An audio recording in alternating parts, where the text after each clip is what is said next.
Now it's time for the last word with Lawrence O'Donnell. Good evening, Lawrence. Good evening, Rachel, and I can't wait to hear what John Brennan has to say tomorrow night. His last time he was talking on TV was right here. Yeah. And then the next day he got his security clearances revoked. It's nice. It's a pleasure to be a bookend with you. So what's going to happen to him after your interview? What happens on Saturday?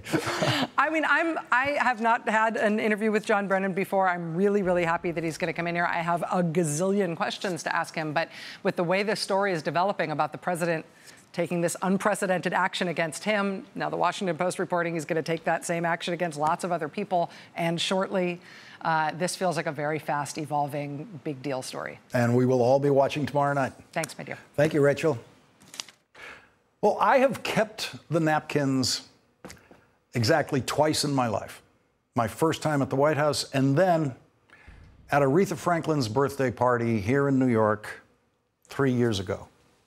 Here they are. I got 3 of them from that birthday party. And they will be right here on the desk throughout this hour, as they are on my desk upstairs here every day. Like most of you, Aretha was a regular viewer of this program and was always eager to get our take on the news of the day. And so that is what we will do first on this important news day. And later, we will consider the life and achievements and unique contributions of Her Majesty, the Queen of Soul, Aretha Louise Franklin.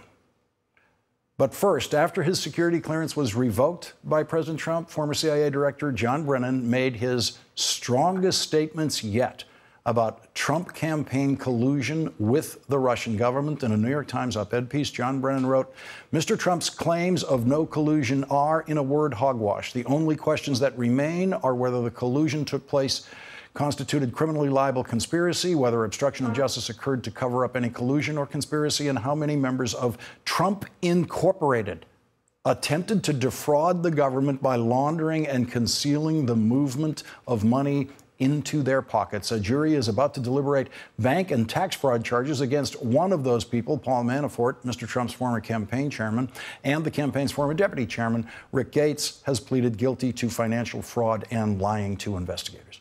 John Brennan revealed some of what he, as CIA director and then FBI director James Comey, discussed about Russia's attack on the election during the presidential campaign.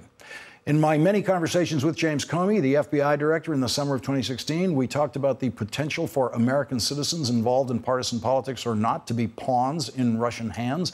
We knew that Russian intelligence services would do all they could to achieve their objectives, which the United States intelligence community publicly assessed a few short months later, were to undermine public faith in the American democratic process, harm the electability of Democratic candidate Hillary Clinton, and show preference for Mr. Trump.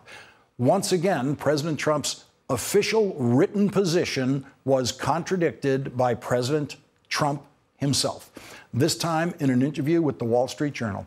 A statement written for the president and read yesterday by the White House press secretary said, "Any benefits that senior officials might glean from consultations with Mr. Brennan are now outweighed by the risks posed by his erratic conduct and behavior. Mr. Brennan has recently leveraged his status as a former high-ranking official with access to highly sensitive information to make a series of unfounded and outrageous allegations, wild outbursts on the internet and television about this administration." But then last night, in an impromptu interview with the Wall Street Journal, the president contradicted his written statement, giving no indication whatsoever that he had actually read that statement written in his name. The Wall Street Journal says the president revoking John Brennan's security clearance and publicly considering revoking other security clearances is based entirely on John Brennan's involvement in the beginnings of the investigation of the Russian attack on the American electoral process. The president said, quote, "I call it the rigged witch hunt. It is a sham," Mr. Trump said in that interview, "and these people led it." He added, "So I think it's something that had to be done." John Brennan says that he believes the president's increasingly erratic behavior, including the revocation of his security clearance, is because Special Prosecutor Robert Mueller's investigation is closing in on the president and people close to the president. Mr. Trump clearly has become more desperate to protect himself and those close to him, which is why he made the politically motivated decision to revoke my security clearance in an attempt to scare into silence others who might dare to challenge him. Now, more than ever, it is critically important that the special counsel Robert Mueller and his team of investigators be allowed to complete their work without interference from Mr. Trump or anyone else, so that all Americans can get the answers they so rightly deserve. The list of people who the White House revealed yesterday might have their security clearances revoked by President Trump has been compared to President Richard Nixon's enemies list, which was revealed during the Watergate investigation. It was certainly alarming to discover that Richard Nixon had an enemies list, but no one was even slightly surprised that Richard Nixon had an enemies list. And everyone on Richard Nixon's enemies list wore that designation as a badge of honor for the rest of their lives. And that seems to be the reaction so far from people on the Trump enemies list, which the White House said yesterday includes former director of the National Security Agency, Michael Hayden, and former director of National Intelligence, James Clapper, who said they will continue to speak out against the policies of the president. And someone who was not on the Trump enemies list probably is now. Retired Navy Admiral William McRaven, who was in command of the 2011 Navy SEAL raid that killed Osama bin Laden, wrote an open letter to the president in the Washington Post today saying former CIA Director John Brennan, whose security clearance you revoked on Wednesday, is one of the finest public servants I have ever known. Few Americans have done more to protect this country than John. He is a man of unparalleled integrity whose honesty and character have never been in question except by those who don't know him. Therefore, I would consider it an honor if you would revoke my security clearance as well, so I can add my name to the list of men and women who have spoken up against your presidency. Joining us now, Mika Owyang, former staff director for the House Intelligence Committee and vice president of the National Security Program at the Third Way. Also with us, Ron Klain, former chief of staff to Vice Presidents Joe Biden and Al Gore, and a former senior aide to President Obama. And Stuart Stevens is with us. He's a Republican political consultant and chief strategist for Mitt Romney's 2012 presidential campaign. And Mika, I am so struck by what is now turning into an honor roll. And here we have the first step forward saying, please revoke my security clearance too. Yeah, it's what you're seeing is the national security community really up in arms about what's happening here in defense of John Brennan, because the reason that Brennan, is so alarmed about what the president is doing and is continuing to do is what he saw when he was the director of the CIA, the kind of information that he knows about the Russians' attempts to get into the Trump campaign and to sway the 2016 election. They're concerned that when you attack someone who has so loyally served the nation for raising alarms about hostile foreign powers interference in our political process, that you are really undermining the basic foundations of democracy. Ron Klain, we are getting what is actually, I think, the usual spin from the White House whenever the president has done something truly kind of ugly. There's always that report coming from inside the White House that the president is thrilled with how ugly it is and he wants to do more of it. This, of course, does not mean that the report is true or that he's going to do more of it. But here's what the Washington Post is reporting tonight. President Trump has told advisors that he is eager to strip more security clearances as part of an escalating attack against people who have criticized him or played a role in the investigation of alleged Russian interference in the 2016 presidential campaign, two White House officials said. And so, Ron Klain, there could be more. There could be more. There will be more. I think we're seeing Donald Trump truly unhinged. We're seeing him upset by the continuing disclosures from Omarosa, the trial of Paul Manafort, the fact that Bob Mueller is getting closer and closer to his conclusions. But I think today he bit off more than he could chew when you have someone like Admiral McRaven, who is unassailable in his character and his commitment to our country, step forward and say, if you're going after John Brennan, you have to go after me too. And Lawrence, at the end of the day, we're back to where these people were on May 1st, 2011, when Admiral McRaven was leading the effort to kill Osama bin Laden. John Brennan was overseeing it from the Situation Room, and Donald Trump was hosting an episode of Celebrity Apprentice. And that's really the choice we have as to who we're going to trust about making the right decisions for national security at this stage in the game. And Stuart Stevens, the Washington Post is reporting that the White House aides have confirmed that Trump made his decision weeks ago on Brennan They didn't have to confirm that because we saw the document yesterday dated July 26th. That's how incompetent they are in this White House. They couldn't even put that day's date on it. And so we know they've been sitting there with this, waiting for the day when they needed it. And apparently the president decided Omarosa was getting the kind of attention that meant they needed to trade news subjects from Omarosa to John Brennan. Well, the whole idea of Omarosa having any impact on what happens to the national security apparatus of the United States is chilling.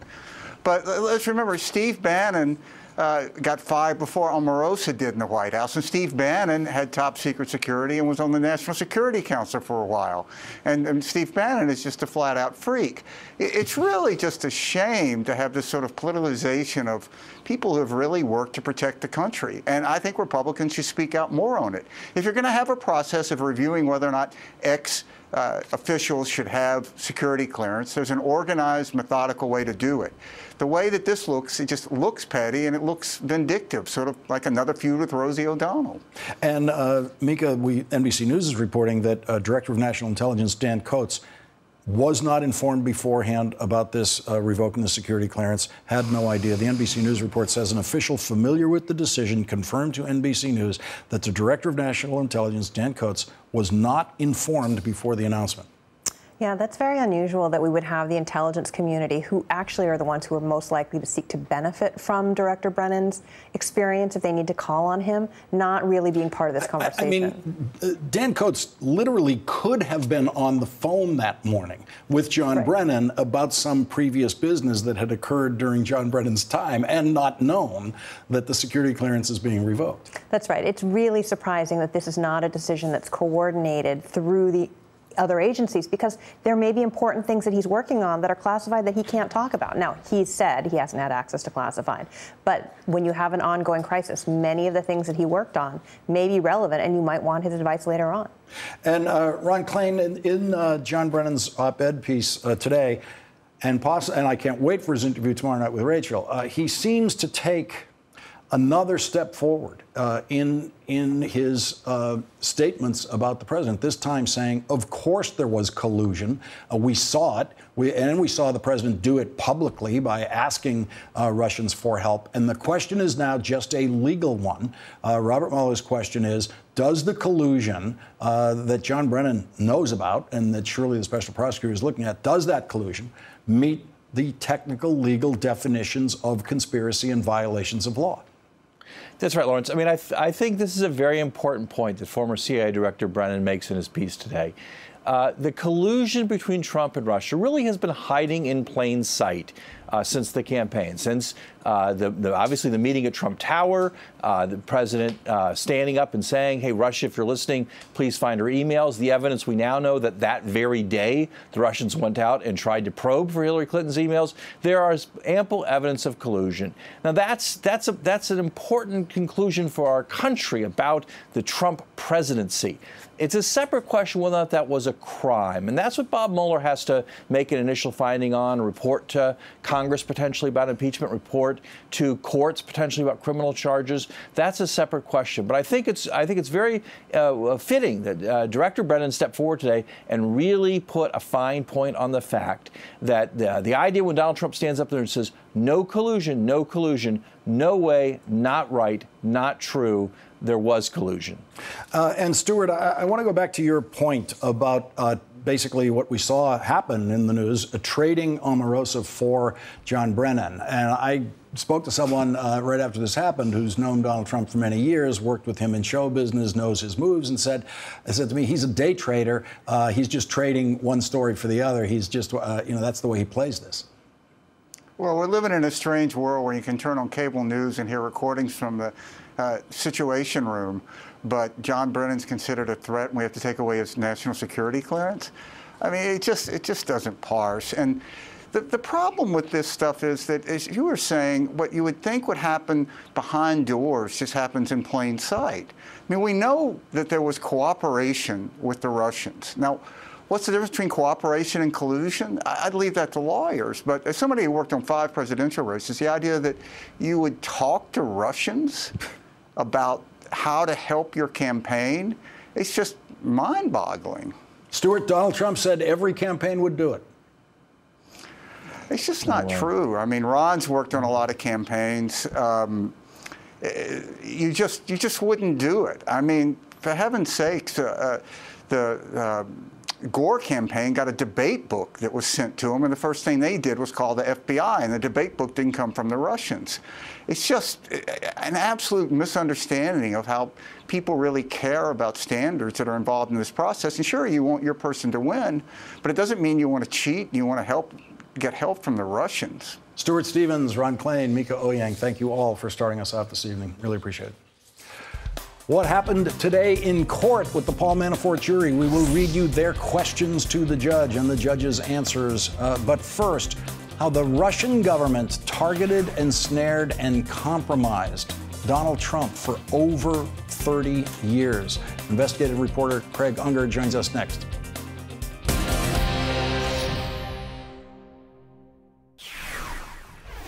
Former CIA Director John Brennan says there was definitely collusion with Russia during the presidential campaign, and that the only remaining question is, did that collusion fit the legal definition of criminal conspiracy? Russians were caught working to hurt Hillary Clinton's candidacy and help Donald Trump's candidacy. And Donald Trump, who called a black woman a dog this week, still has never said a negative word about Vladimir Putin, which has surely left Special Prosecutor Robert Mueller wondering whether Vladimir Putin has something on Donald Trump, as everyone has wondered at one point or another.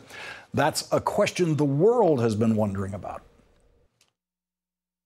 Sir, does the Russian government have any compromising material on President Trump or his family? I did heard these rumors that we allegedly collected compromising material on Mr. Trump when he was visiting Moscow. Well, distinguished colleague, let me tell you this. When President Trump visited Moscow back then, I didn't even know that he was in Moscow. Please just disregard these issues and don't think about this anymore again. And I have to say, if they had it, it would have been out long ago. Vladimir Putin didn't even bother to say, no, we do not have any compromising material on President Trump. He just ordered the press to stop thinking about it, something he's accustomed to doing with the Russian press and the Russian people. Today, John Brennan referred to Donald Trump, the Trump campaign, and the Trump businesses as Trump Incorporated, probably with the intentional echo of the criminal gangs that the news media used to call Murder Incorporated. Craig Unger calls it the House of Trump in his new book, House of Trump, House of Putin, The Untold Story of Donald Trump and the Russian Mafia. The book describes what he calls the greatest intelligence operation of our time. The book tells how the Russian government targeted, ensnared, and compromised Donald Trump for over 30 years by using Trump real estate as a way to launder millions of dollars for the Russian Mafia. And joining us now is New York Times bestselling author Craig Unger. Craig, John Brennan says, of course there was collusion. Of course there was. And we've all seen enough to understand even what the CIA director means when he says that. John Brennan knows more than we know. And so when he says it, it carries some real import. And the question is just, does it meet the legal standard? Based on your study of the House of Trump, as you call it, over all of these years, what do you think are the most important things the special prosecutor is finding in the Russian connections? Well, I went back to, I think this is really the greatest intelligence operation of our lifetime. And it ended up with a Russian. I think Brennan is absolutely right. And most successful, would you say? Absolutely. Yeah. It installed a Russian asset in the White House without firing a single shot. So I went back to the beginning, and I wanted to see how and why this began. And I ended up going all the way back to 1984, when a Russian met with Trump in Trump Towers. He bought 5 condos and came up with $6 million cash. That's the equivalent of $15 million today. And that was effectively laundering money for the Russian mafia. And if you look at Trump's career, he's done that at least 1,300 times. By that I mean that he's selling condos to anonymous corporations in all cash purchases. So I believe he's been working with the Russian mafia, laundering their money through his real estate for at least 34 years. But would it be it's unlikely that every one of those transactions involved a Russian. It's just that they involved cash, is what you're saying. Quite possibly, which is pretty peculiar for those transactions. But we also know that a very high proportion of the buyers were Russians. For example, if you go to the Trump World Tower, there are certain floors, 76 through 83, that are almost entirely Russian. About a third of the condos sold in Sunny Isles, Florida, for the Trump Towers, there were Russians. And it happens all over the world. In Panama, Trump properties, it's been going on for years. They made his career, they own him. He was $4 billion in debt after his Atlantic City fiasco. He had filed for 6 bankruptcies. No one who's $4 billion in debt has a political career, and they made him rich again. What in this book would you recommend the special prosecutors study and try to amplify? Well, I think his relationship to the Russian mafia is extraordinary, and it's clear. You know, Lisa Page, who was one of the 12 people whose security former FBI official, right? She was in Budapest with the FBI. She was a Justice Department lawyer, but she was investigating the Russian mafia there. So when she was thrown off the Mueller probe, I saw that in a very different way. I mean, it raised a lot of questions. Were they going to pursue Trump's ties to the Russian mafia or not? And when the special prosecutor is looking at Paul Manafort, and presumably if he gets a guilty in one of these trials, basically offering Paul Manafort some opportunity to testify to get a lower prison sentence, is there something you believe Paul Manafort would be able to reveal about Donald Trump's relationship to Russians? Absolutely. I mean, Manafort is an absolutely key figure in all this. And if you look at what he was doing in Ukraine, it was essentially a dry run for the 2016 operation in our election. And he was hired by he was representing President Viktor Yanukovych, who is essentially a Putin puppet. He fled. He's been declared a traitor to Ukraine and fled to Moscow. And Manafort put him in power essentially to sustain relationships that allowed the Russian mafia to skim lots of money from the Ukraine energy trade. Craig Unger, the book is The House of Trump, The House of Putin. Thank you very much for joining us tonight. Really appreciate it. Thanks for having me. And when we come back, today the jury in the Paul Manafort trial sent written questions to the judge, and later we will be listening to Aretha sing and trying to talk about her and holding back the tears. That's coming up.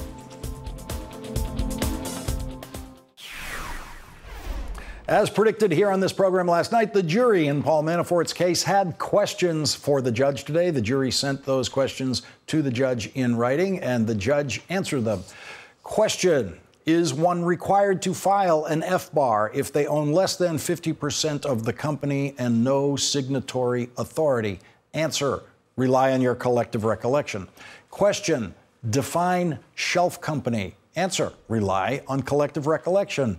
Question: can you redefine reasonable doubt? Answer: the government is not required to prove beyond all possible doubt, just doubt that can be reasoned. Question: can you provide an amended exhibit list that includes which counts of the indictment the exhibit relates to? Answer: no. Joining us now, Daniel Goldman, former assistant U.S. attorney for the Southern District of New York and MSNBC legal analyst. And Daniel, you've been in the courtroom for a lot of this. I want to go to the first question, and that's about filing the form when you have a foreign bank account. And their question was, do you have to file it if you own less than 50% and if you do not have signing authority? And the judge answered that in another way after kind of refusing to answer it. He then reread his instructions about this particular point. Isn't that the way it unfolded today? That's right. The trick in all these trials is the jury invariably has lots of questions, and you don't know exactly what it's coming from, whether it's one juror who's just curious or whether it's all the jurors who don't understand. And there just is very little that a judge can do to respond to these questions. And one thing that judges often fall back on is just rereading the jury instructions on the particular point that have already been read to the jury, which occurred yesterday. So in this case, the judge reread the instruction on signature authorization and to be a signatory, and it's an incredibly complicated, highly legalized instruction that, as I sat there listening to it, even I, who know what it is and have heard it before, struggled to really follow all of it as the judge is rapidly going through it. So it's very unlikely the jury got much out of that today. Well, there is one passage in it that makes it very clear, but it's in a long instruction. The judge said to them, quote, you do have to file the FBAR if, quote, the defendant had a financial interest in or signature or other authority over bank securities or other financial account in a foreign country. So he's making it very clear that you don't have to have signature authority. There's no 50% requirement there. It just says a financial interest in. And so it seems to me the clear yes or no answer is in there, but it can be mystifying for jurors. It can be. What strikes me in particular about this question and the other questions is the jury is really methodically going through all of the counts and all of the issues, and these questions do parallel many of the defense arguments. That doesn't necessarily mean the jury is buying the defense arguments, but they are engaging with the defense arguments, and the defense made this argument about less than 50%.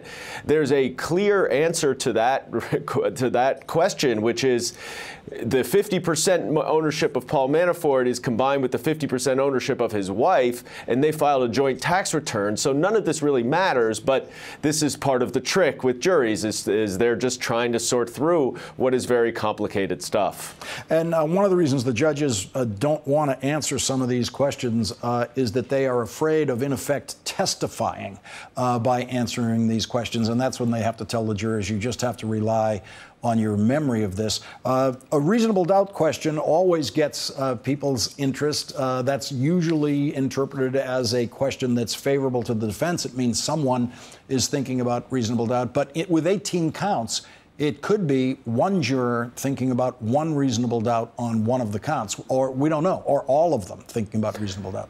You hit the nail on the head, Lawrence, and this is the oldest game in the book that trial lawyers deal with all the time, which is trying to read these tea leaves when in reality they just have very little bearing on what will ultimately happen. Yes, they're engaging with reasonable doubt. That is the burden of proof. That is the argument that the defense really relied on in this case. And yes, prosecutors generally, while embracing reasonable doubt, don't really want the jurors to be thinking that much about it. But again, this is a very common question that happens in many trials, and very frequently they find that the government has met its burden beyond a reasonable doubt. Daniel Goldman, thank you very much for joining us tonight. Thanks. Coming up, Aretha Franklin got the last word here last night, and she will again tonight.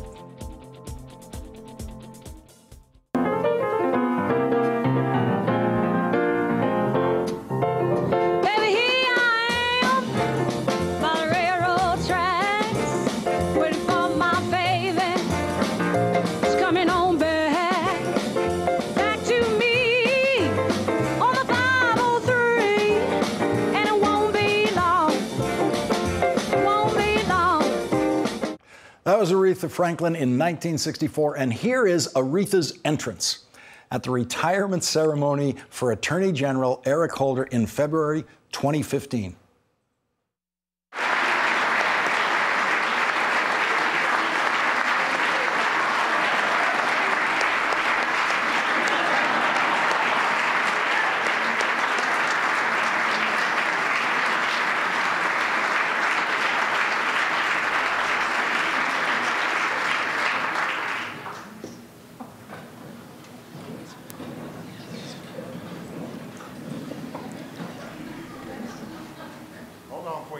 Okay. Thank you. There you go. Okay.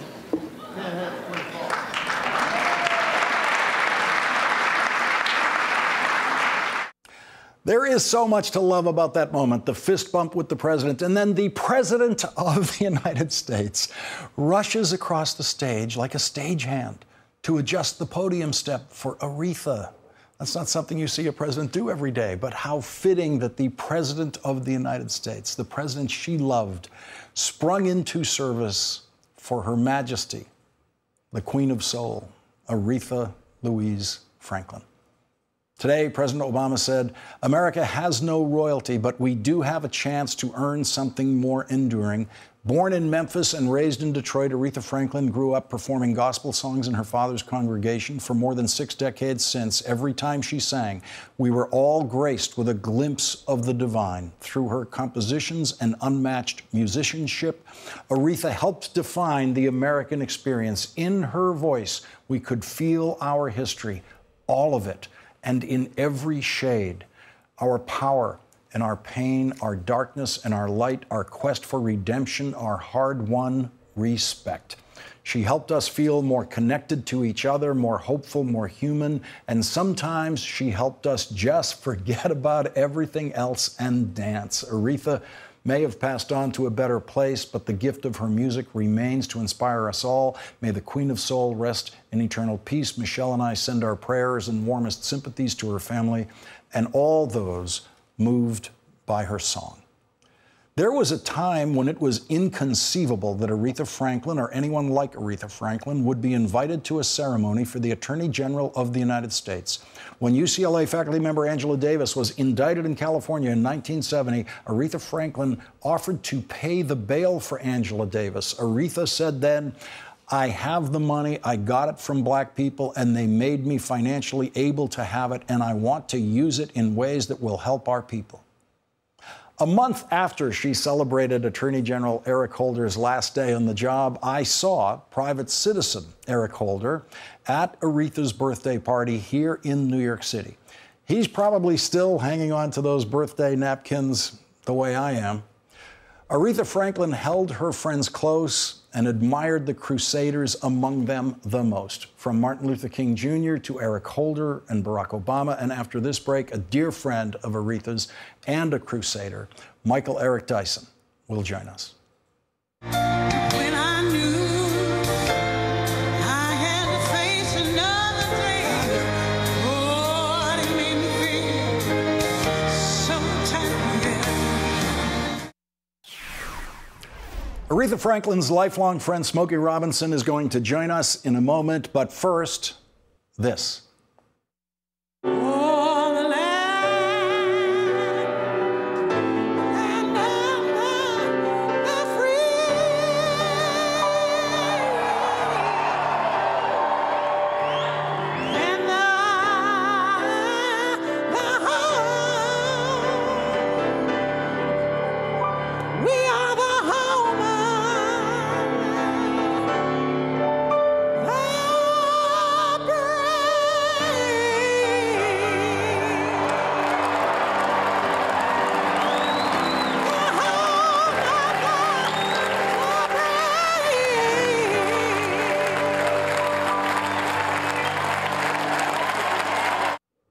That was Dr. Aretha Franklin when she received her honorary degree, Doctor of Arts, at Harvard University in 2014.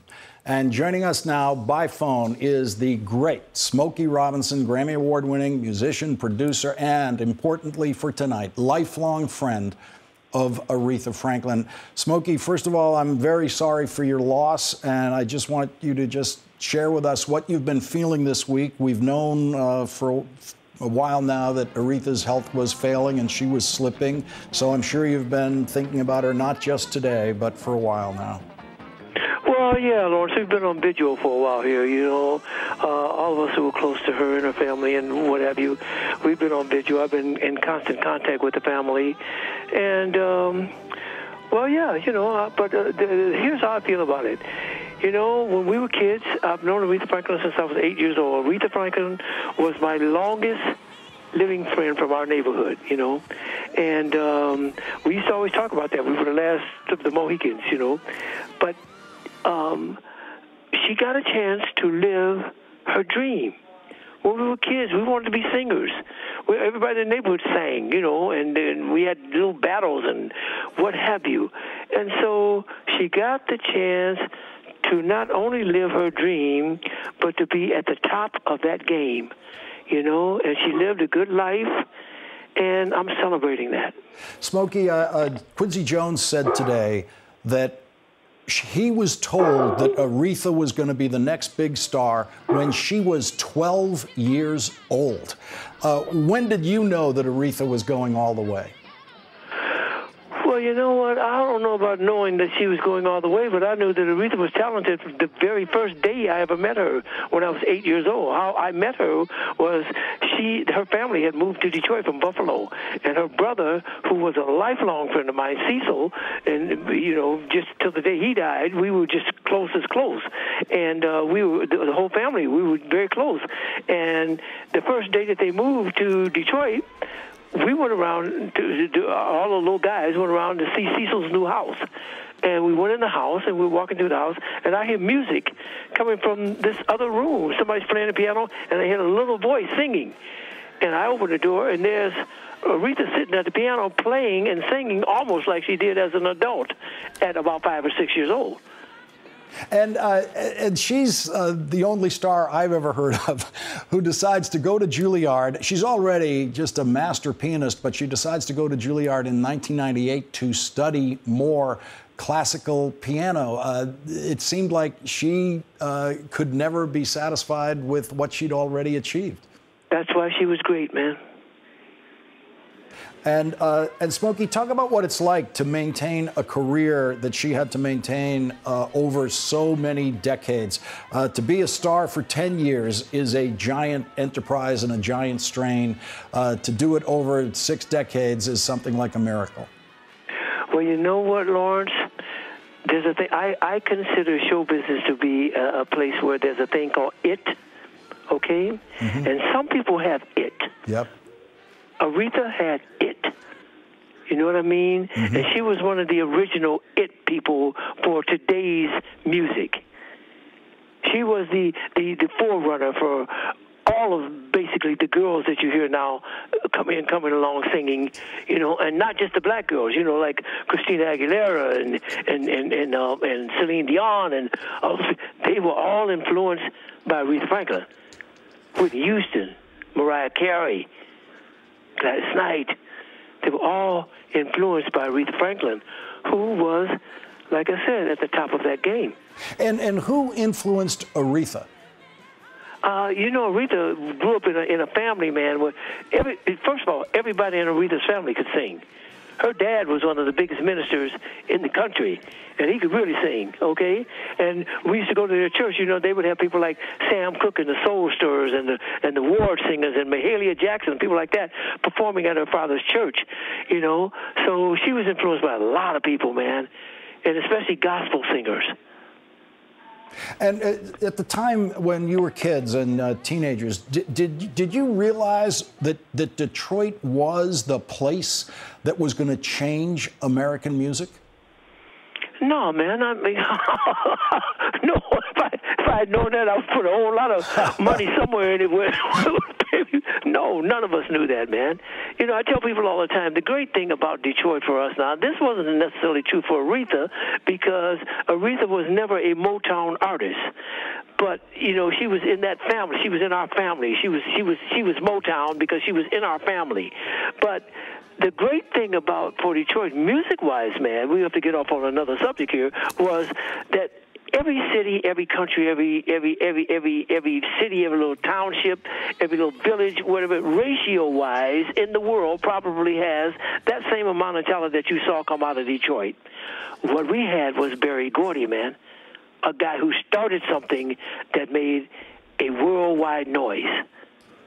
I want to include in the conversation now another son of Detroit. Smokey, please stay with us. Michael Eric Dyson, Dr. Michael Eric Dyson, also grew up in Detroit, a dear friend of Aretha Franklin's. Michael, you were at the party the one birthday party I got to go to. You knew Aretha much better than I did, much closer to her, and a much longer relationship. And I just want to say to you, Michael, I'm sorry for your loss tonight. And please just jump in here. We're talking about Detroit, Michael. Help us out. Well, the great Smokey Robinson has already brilliantly articulated, the belief that there was a composure of talent there, a component that was extraordinary, that probably was in Memphis and in, Chicago as well. But not only did it have Berry Gordy, but it had the convergence of the automobile industry that served as a metaphor for Berry Gordy about an assembly line that would produce music at such a high rate. It also had the great black migration, people from Georgia and Alabama, and yes, Mississippi, which Chicago was a suburb of, but also coming and flowing into Detroit. And so it brought that up-south mentality, that deep down-home reality. C.L. Franklin was one of the greatest preachers this world has ever seen. And he had that wicked hum. He had that beautiful melody in his voice. And as a result of that, he was able to, as Mr. Robinson said, sing his way into great evangelical fury. And Aretha Franklin came up after him, after his preaching, and ratcheted the spirit up even higher with her extraordinary and glorious voice. So I'm proud to be from Detroit. Donnetta's Shrimp, Coney Island hot dogs, and the tremendous local fare, but also Smokey Robinson and Aretha Franklin. She was an original, an American original, a sui generis. Everybody's voice, I don't care who you are, will eventually begin to give way, but the radiant intensity of her voice gave way to recomposed bangles of melody that hung in the air with extraordinary power. That's why she was so great. Michael, I want you to add, so I asked Smokey about what it was like growing up in Motown before it had changed American music. But when you were growing up in Detroit, it had changed American music. And I think of myself growing up in Boston and kids growing up in cities around the country. We had our teams. I had Bill Russell. I had the Celtics, that I was admiring. You also had the team of Aretha Franklin and Smokey Robinson and so many others. You were growing up in the town that owned music. What was that like?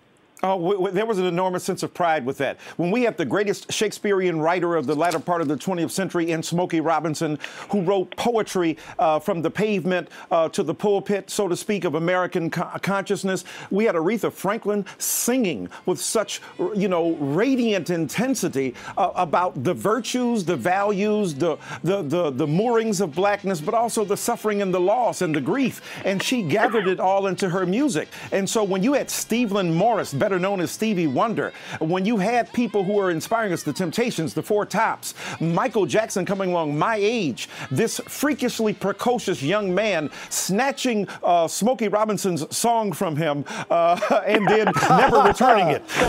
So when you had Aretha Franklin, who when Otis Redding heard her rendition of Respect, said, "That girl done took my song and ain't gonna never give it back," because he knew that she added an element, a feminist consciousness, a racial pride to that song. And so when I was growing up in Detroit, we had Kenneth Cochran, who before Johnny Cochran was a radical Marxist-informed left-wing lawyer who used big words. And we had Coleman Young, and we had Frederick Sampson, and we had Charles Gilchrist Adams, and preachers and singers and lawyers that were incredible. And it was great to be in the bosom of blackness, to take a black universe for granted. And we're going to have to take a break there. Smokey Robinson, Michael Eric Dyson, the boys from Detroit, I can't thank you enough for joining us tonight.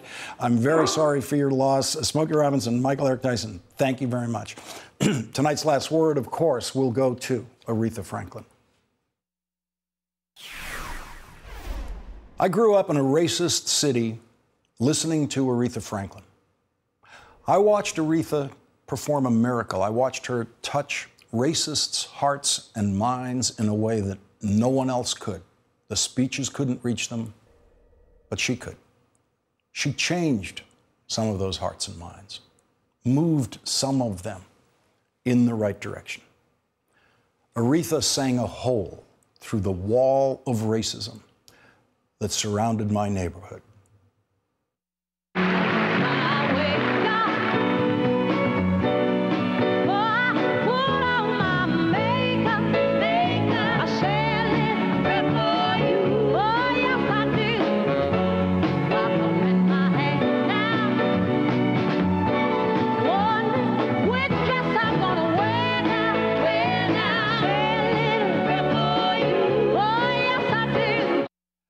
Aretha Franklin gets tonight's last word.